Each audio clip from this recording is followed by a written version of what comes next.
What is up, guys? Welcome back to the channel, where today I will be discussing the tools that you need and what you need to look for when evaluating your own cards for grading. So sit back, relax while I clean up this junk, and then we'll dive right into it.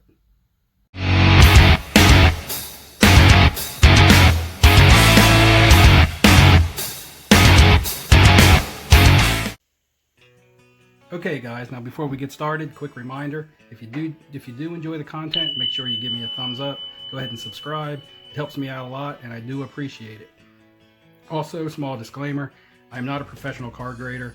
I've never worked for any card grading company in the past, and I don't currently. So yes, however, I do a lot of my own evaluating of my own cards. I buy a lot of cards raw and I flip them graded, and so that is where my experience is from, my own personal experience. So with all that said and all that out of the way, let's go ahead and get into this. Whether you've been in the hobby for a long time or whether you're new, you should have some sort of familiarity with the three major grading companies that are going on right now. To the left here you have PSA, in the center you have BGS, and over here you have SGC, who is on the right, that is sort of up and coming right now. Now, this video is not about which grading company you should send your cards to, which one is the best. I mean, ultimately, I believe that's just an opinion. You know, some people like to go with PSA because they tend to have the most value at the moment. A lot of people like BGS because of the integrity of the grading and the fact that they have subgrades. Some people like the turnaround times and the customer service, as well as the black slab of the SGC. So right now it's all debatable who you want to use. It's really personal preference and circumstantial to the card, and you know how you feel and about the company and how you want your cards to look. So all these companies are going to grade you on the same criteria regardless of who you send them to. They're going to look at number 1, centering, number 2, corners, number 3, edges, and number 4, they're going to look at the surface of the card. So what can you do to make sure you know your cards are suitable to be graded? Well, first of all, you're going to need some tools. You're going to need your cards. Yes, this is an entire stack of 2012 Prism Albert Pujols cards.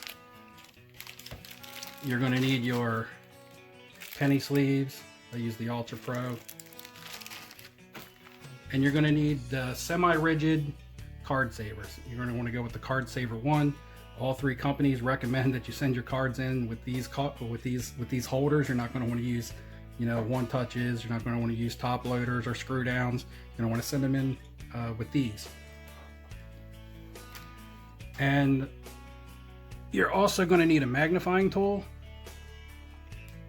which I have here, and a microfiber cloth. Now, my magnifying tool came with a microfiber bag as well as a cloth. You know, you don't have to go this route. You can buy a table lamp, a magnifying table lamp or something. I like this. It's easy for me to use. It's portable. I can take it to card shows. So yeah, that's what I use. I know I'm not sponsored by this company. You can tell by my subscribers that I'm not sponsored.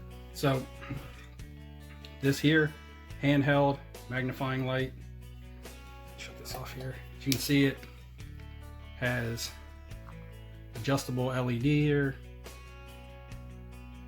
brightness. So let's go ahead and get into looking over some of these cards. So first, let's go ahead and get into centering. Centering is one of the most important things because a lot of these grading companies judge things aesthetically, the way the card really looks. And the first thing you're going to see when you look at a card is its centering. You know, you're going to look top to bottom, you're going to look left to right. You want it to be close to 50-50 both ways in order to get a good grade on your centering. You can buy measuring tools and fancy things, but for me, I tend to just, if it passes the eye test with me, I tend to go with that. As obviously you can see, I have two Kobe Whites here. The one on the left, you can see how the left side of the card is a lot fatter than the right side. In comparison to this one, this one's more centered. This one actually looks 50-50 left to right.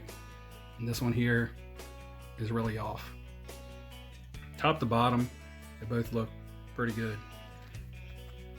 Now sometimes it's not so easy to tell.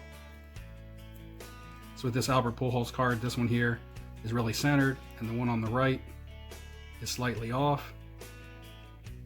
One of the secrets that I like to use, especially when you're grading something like a prism card, is prisms tend to always have some kind of like dimple design on the left and right. You can count, you can count the dimples in the design, and if you have more on one side than you do on the other, then more than likely your card is off center, left to right, or top to bottom. Companies tend to be a little more forgiving on the top to bottom and on the back. They will judge the back. However, when a card doesn't really have a border on the back, usually the centering looks pretty good. However, I've been buying a lot of these roll, and I've been noticing that back centering, as you can see on the right hand side, this card is way miscut left to right, favoring the right hand of the back, and this one right here looks pretty centered. So usually if you have more than one of the same card, which I normally buy my cards in lots when I'm going to flip raw, it's just the best way to go in my opinion. But you can go the comparison route this way and compare cards.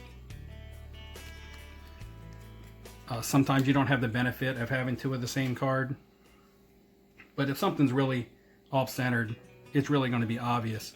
You're really nitpicking if you really can't see it.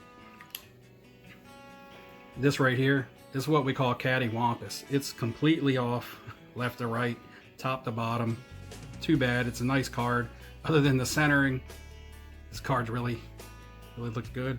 Actually, got a little ding on the back corner. But anyway, that is one of the worst case scenario centerings that you could have. Second of all, we're going to go ahead and we're going to get into corners.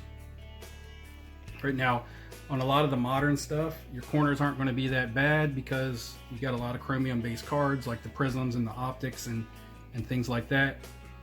It's going to more so be your cardboard based cards in baseball, like your Bowman and your Topps flagships.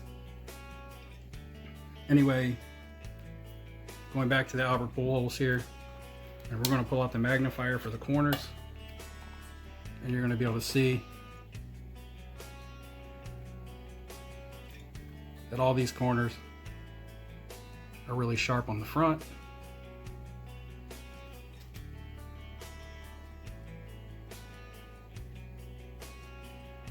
And on the back, pop it out. And that's what you're gonna want your corners to look like. I do have a couple examples of. I have this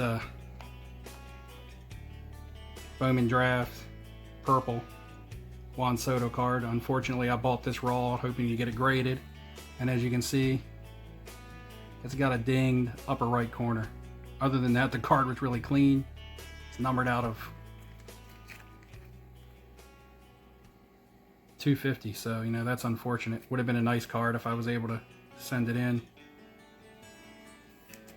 You also got to make sure you check your corners on the back, because even on these chromium based cards like this optic here, like this De'Aaron Fox, looks really good on the front.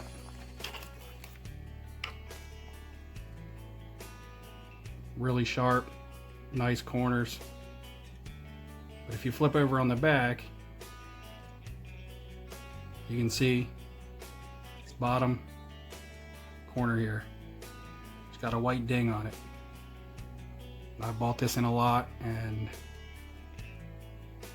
this one will not be able to be submitted.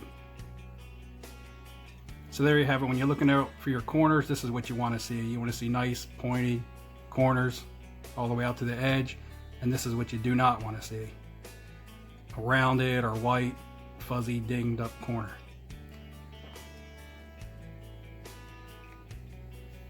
So let's go ahead now and talk about edges.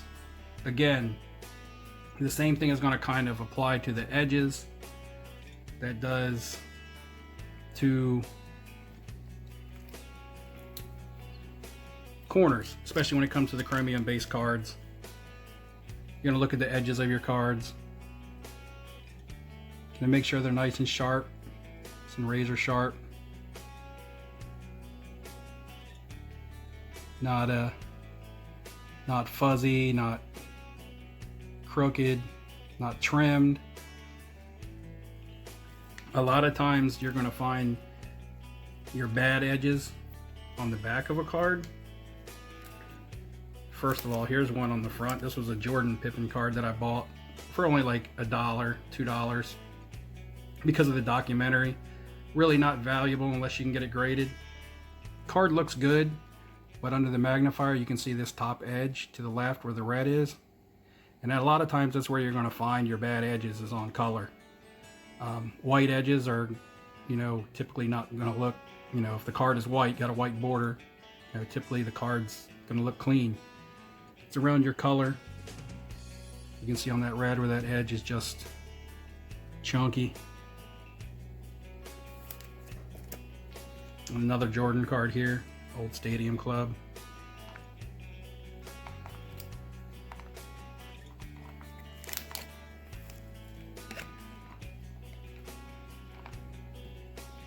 You can see where the top back edges on this, as well as a corner.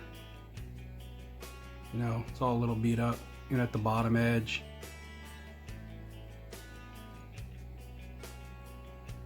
So again, this is not what you want when you're looking to send in a card. You want those edges to be smooth, you want all the color to be there, no chipping, no chunkiness. Just a nice smooth edge with all of its color, which this card unfortunately does not have. And last but not least, you're going to want to look at the surface.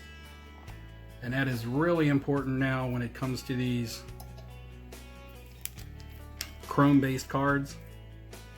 You can see here I have a Bryce Harper 2012 Prism.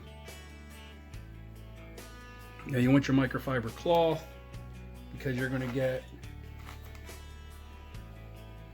fingerprints, because I'm not wearing gloves. Right now with COVID right now, it's not wise to get a bunch of gloves. They're being used for other things.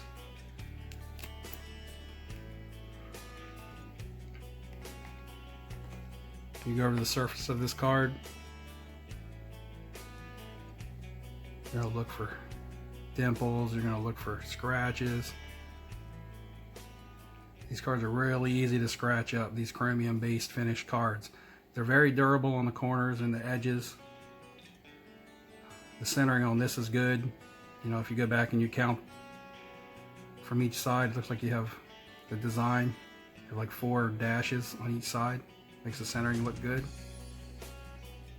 This card, also the rookie card label you're going to want to look at. Make sure it's on line. Sometimes that rookie card shield would be outside of the lines, the embossment. This is a pretty clean card. This is probably a grading candidate for me.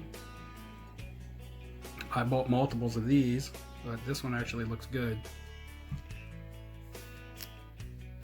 So I have my soft sleeve. I have my card saver. Sometimes these card savers can be a little bit tricky. They are. I kind of hold it open with one finger like that. Slide it in. Once it's in there, it's good to go.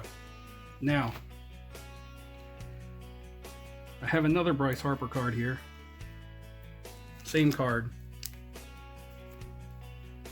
To the naked eye, looks really good.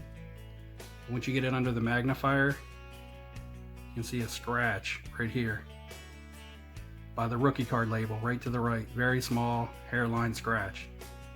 Usually not noticeable to the naked eye. That's why it's important to have some sort of magnifier on these. If I take it away, you can't see it. But that would definitely cost you, grading points, if that's what you want to call it. When a grader would go over this, they would notice that scratch, and it would hurt your final overall grade.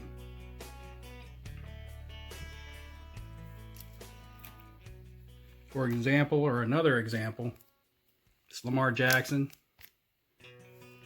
2018 Select Rookie card. You know, the kind of stuff that you can't see on scans when you're buying on eBay raw cards, or you're buying online. You know, this looks good in a picture, this looks good in a scan. If you look at it right now, it looks pretty good. You know, corners are sharp, edges are nice, back looks good, centered. When you run a magnifier over the surface, right there, you can see scratches all over the card. Two big ones right down through there. It's like a cat got a hold of it. Up here under the ball, over here on the edge. And this card is just completely scratched up.